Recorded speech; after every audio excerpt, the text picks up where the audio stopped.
Good morning, chicks and chickens. Welcome back to Old Man Farm. My name is Sid, as always. We were all over on the inflection on that one.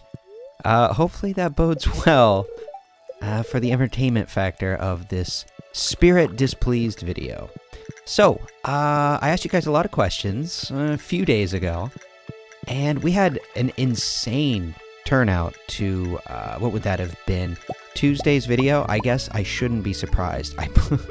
I put Hero Brian in the thumbnail. That is the first time I have put a non-Stardew character in a thumbnail, I think. And it was not for the sake of getting more views. It was truly because we were talking about it. But anyway, yeah, it was a great turnout. A lot of new people here. So if you're new, hello. Hello, Jeff, with your cool man shades. So, on the docket for today, I need to check, but I would like to... we only have 4 stone. Well, we need 300. We need to get a hold of 300 stone so that we can upgrade our shed. Okay, and here's why. I asked you guys what you thought about a mod to help us with our space for our casks, since we can't... Since we can't use them to age outside of our basement.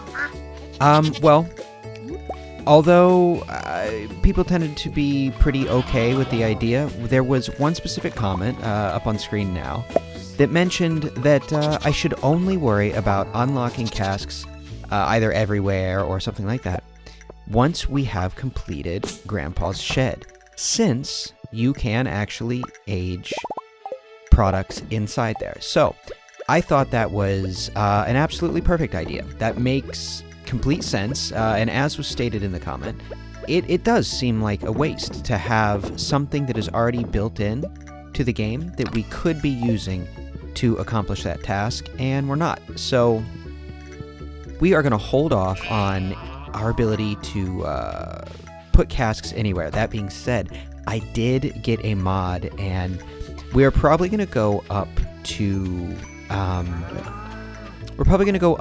Jesus, they're everywhere. We're probably going to go up to Robin's anyway, and if we do, I'll show you what it is, but it adds another building that you can buy that is labeled as a winery. It's very cute, and it allows you to put casks in there. However, until we get Grandpa's shed going, I am not going to use it, because I legitimately think that was a very... good way to personify why we should hold off.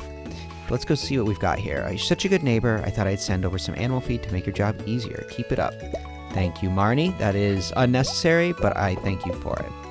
Now, we are going to go buy the catalog. Right? I believe so. I think it's 200,000 Gs. And that will give us the ability to work on... Oh, look at that. That'll give us the ability to work on our hothouse, which is another main goal of ours right now.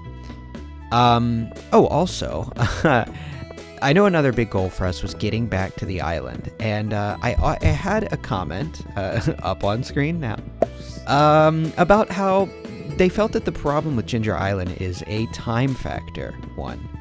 Specifically, they can't keep up the farm and go adventure on the island. And then they mention rage quitting. That is a completely understandable sentiment to me. Here, I want to show you this building and then we'll get back to it. But just so you know what it looks like. Oh, there's our big shed.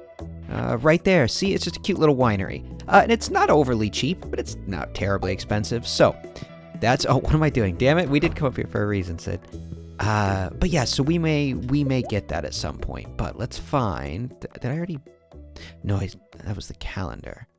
Furniture catalog. There we go. Spent a lot of money, but that thing is amazing. If you're not familiar with the furniture catalog, it allows you to use, for free, well, for the price of admission, use any furniture in the game. There are like 2 or 3 dozen things that you can't get that way, but for the most part, yes, it just unlocks the ability to use damn near every single piece of furniture in the game. So I think it's super worth it. Oh, nice, a beach warp totem. Especially for someone like me who is so incredibly fickle and is probably going to want to change things around quite a bit. So I think it's worth it. But as I was saying, I agree with the sentiment about Ginger Island. I love Ginger Island, I really do. But I find that it's kind of impossible for me to spend an adequate amount of time at Ginger Island unless I essentially abandon Old Man Farm. One or the other. I don't like doing both, and I didn't know this because the only other time I have unlocked Ginger Island, I was playing on multiplayer. So we were able to, as a collective, reap the benefits of both without actually having to struggle.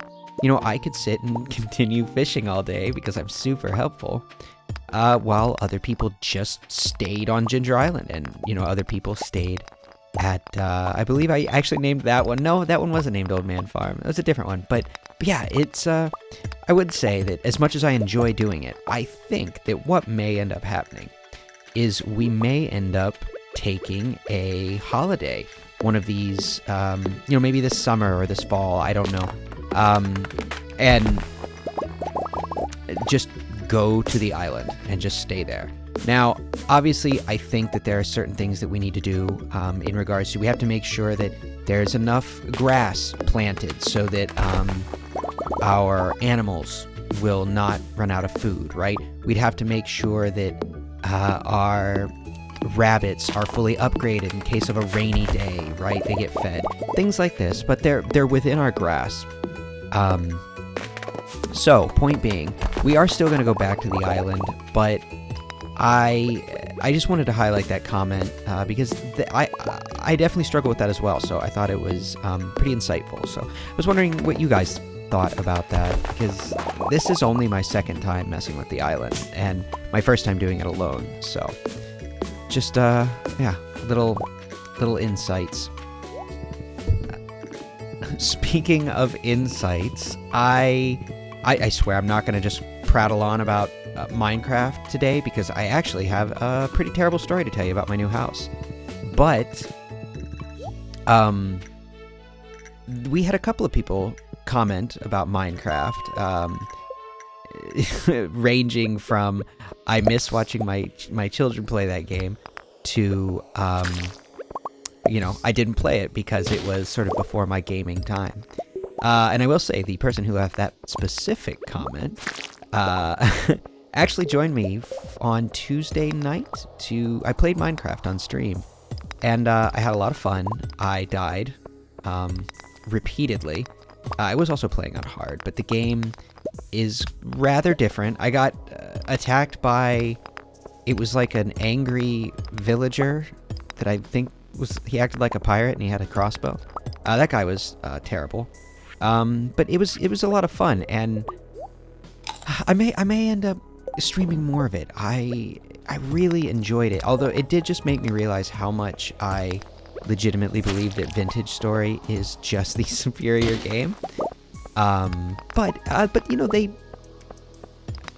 guess it depends on what you want, right? I think that playing it as a survival game where, I gotta get out there and I have to be a survivalist and I gotta, really learn what I'm doing, and there's Vintage Story just can't be touched. The way plants and food and all of these things spoil and go through seasons.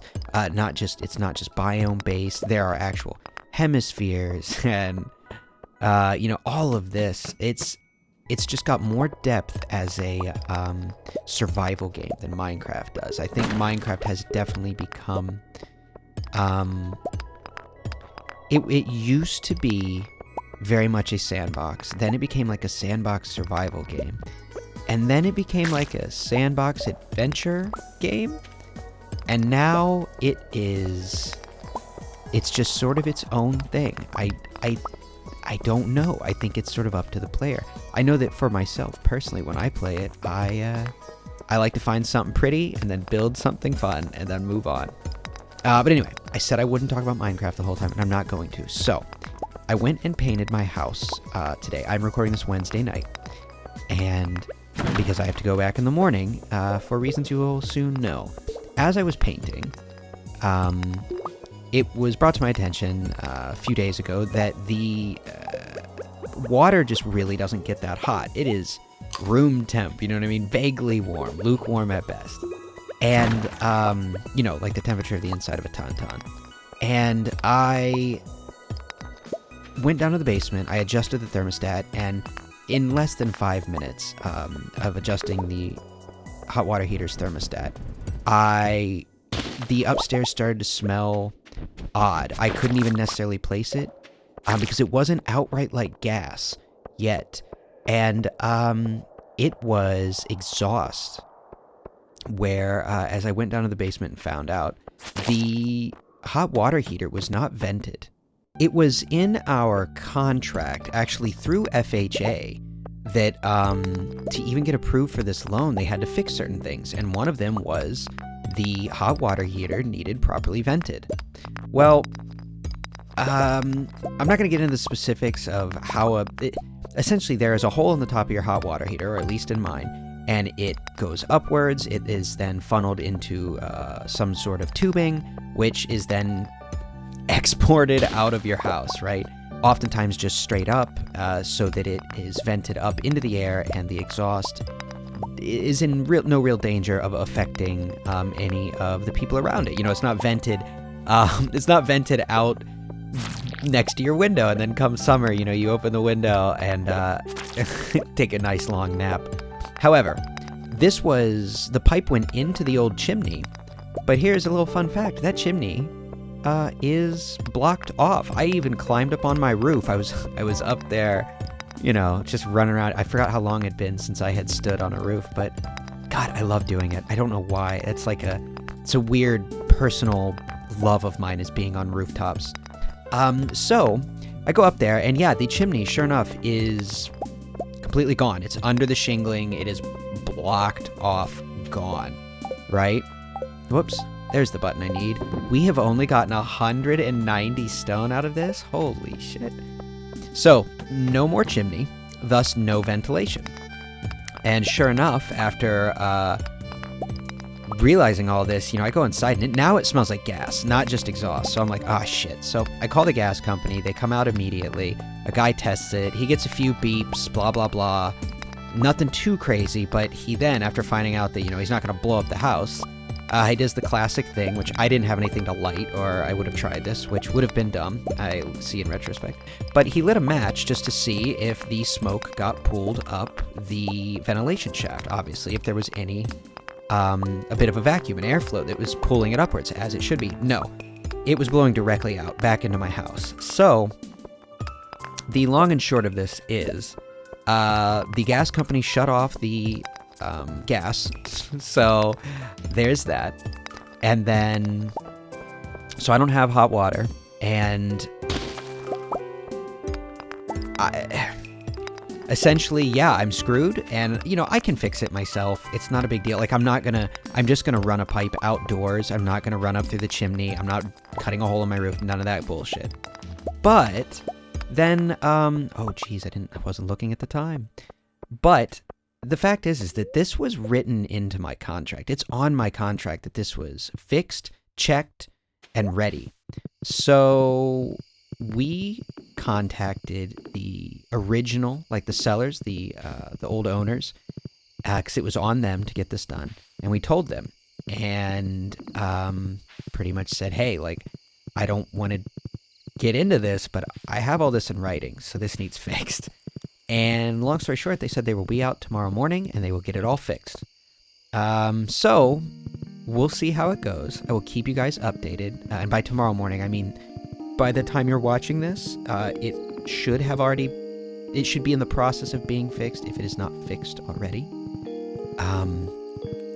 So I should be able to let you guys know on Friday. Whoops, not what I wanted to do. Should be able to let you guys know Friday. Oh, right. I am full up. I forgot. Yeah, I'll let you guys know Friday what ends up happening, but just another minor hurdle, you know, and I know there's going to be hurdle after hurdle after hurdle when it comes to getting everything working for this. I know this. But that one was a bit alarming because, as I'm assuming I don't necessarily need to explain, that could have been lethal, especially given the fact that my kid's bedroom is the area in which most of the smell was coming from. And I sleep upstairs, so realistically, this could have been affecting the boy. And I mean, not to get super morbid about it, but I mean, he could have died before I even knew. Obviously, we're not sleeping there yet because we're still working on the place, but it is the kind of thing that had I not preemptively tried to change the water temperature, we wouldn't have known this till we were in there. And what if I had done that, then immediately went upstairs, went to bed? You know what I mean? There are ways this could have gone very, very poorly. And oh right, our truffles are outside now. Damn. Well, I'll have to do that tomorrow. So my point is, it was a lot, and it could have been very, very bad. Oh yes, look at all this crazy stuff. I can't wait to go through this. That's gonna be fun. But yeah, it could have been bad. It could have been lethal, and they are going to make it right for me.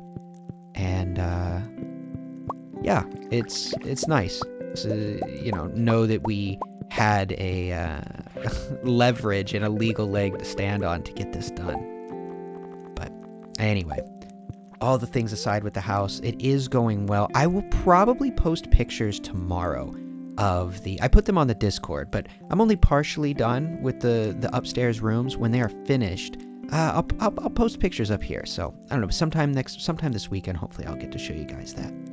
But anyway, I appreciate you hanging out.